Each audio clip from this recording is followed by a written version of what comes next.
दिनै जोंहा हरिसिंगा ब्लक बिपिएफनि बोसोरारि जथुमामोन। बिथांमोना दिनै गोदान कमिटि 3 बोसोरनि थाखाय गोदान कमिटि सायख'बाय। बिनि उनाव अपेन सेसन बाहाय जाबाय। गोबां रायजोफोर बाहाय सहयोग खालामदों। बिसेसकरि जोंनि बिपिएफ राजनिति हान्जानि दिनै बेसेबां दैदेनगिरिफोर दोङो रावबो गुबुन दोलोआव थाङाखै। बेखौ जों जोबोद गोजोननाय मोन्दों आरो बयहाबो मोनसे गोसोआव दुंखांनाय फैदों। जेरैखि जाया जोङो हरिसिंगा समस्तिखौ देरहाहोथारनांगोन होननानै।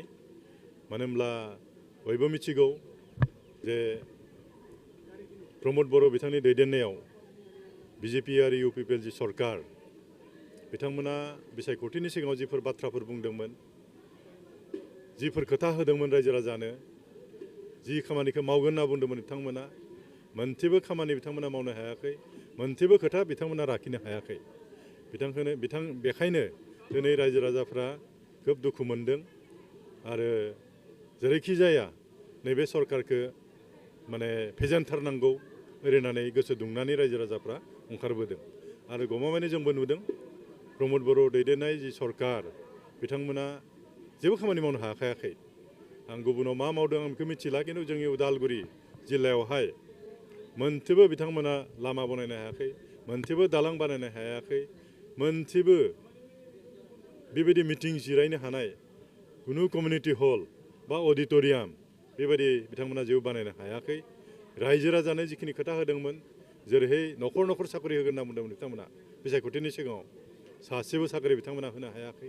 जोंनि महिला आत्महागतफोरनो 75,000 करि होगोन होनना बुंदोंमोन, रावबो होनो हायाखै बिथांमोना। आनखि बिटिआर एकर्डनि जुगेदि जिफोर अनुस्थान प्रतिष्ठान लाबोगोन होनना बुंदोंमोन मोनसेबो लाबोनो हाला। इतिमध्य भारत सरकारनिफ्राय मोनसे माइनुस मोनसे ओंखारबाय, जिफोर बिटिआर एकर्डनि जुगेदि अनुस्थान प्रतिष्ठान होगोन होनना बुंदोंमोन बे बिटिआर ओनसोलाव मोनसेबो फैला होननानै। बे जोबोद दुखुनांथाव बाथ्रा। फारसेथिं एनडिएफबि बिथांमोनाबो पिस एकर्ड हिसाबै बिथांमोना बाहागो लादोंमोन। बिथांमोना जि धरननि थांना थानो थाखाय जिखिनि कम्पेनसेसन मोननांगौमोन बेफोरखौ मोनाखै। गोबां बिसोरनि केडारफोर जेलाव थानो गोनां जाबाय। गोबां बिथांमोनाबो दुखु मोनगासिनो दं आरो थारमाने प्रमद बर' दैदेननाय जि सरकार बे एकदम फेल जाबाय आरो रायजो राजाखौ सन्थुस्ट खालामनो हायाखै। बेखायनो रायजो राजाफ्रा दायो सोलायफिननायखौ लुबैदों आरो जोंबो गोजोननाय मोन्दों। गोबां रायजो राजाफ्रा ओंखारबोदों आरो जों एबाराव आसा खालामदों जोंनि उदालगुरि जिल्लायावहाय जोंहा 4 समस्ति दङ, बे 4 समस्तियाव जों देरहासार खालामनो हागोन आरो। जोंनि हान्जानि स्थितिया जोबोद मोजां। जोंहा दायो प्राइमारि कमिटि दानाया जाजोब्बाय, बुथ कमिटि दानायफ्रा मथा-मथि जाजोब्बाय, माखासेखौ रिसाफल खालामगासिनो दं आरो ब्लक कमिटि कनफारेन्स पार्टिगासिनो दं। नभेम्बर लास्टिं जोङो डिस्ट्रिक्ट कनफारेन्सबो पार्टिगोन। बिसायख'थियाव जिहेतु नोंथांमोनाबो केन्डिडेट होदों सिडली समस्ति, दा बेयाव निर्मल कुमार ब्रह्मआ 70 रोजा भटनि फारागथियाव देरहागोन। बिथांमोनाथ' बुंदों, जोंबो खोनाबाय थादों, खिन्थु जोंनि मिथिनायाव जोंनि जाय बिजाथि बेबो खोब दुरबल बिजाथि नङा। बिथाङा गोरों मानसि, सासे बेंक अफिसारमोन आरो रायजो राजा बेफोरखौसो नागिरो जाय बिजाथिया समाजखौ नेतृत्व होनो हागोन।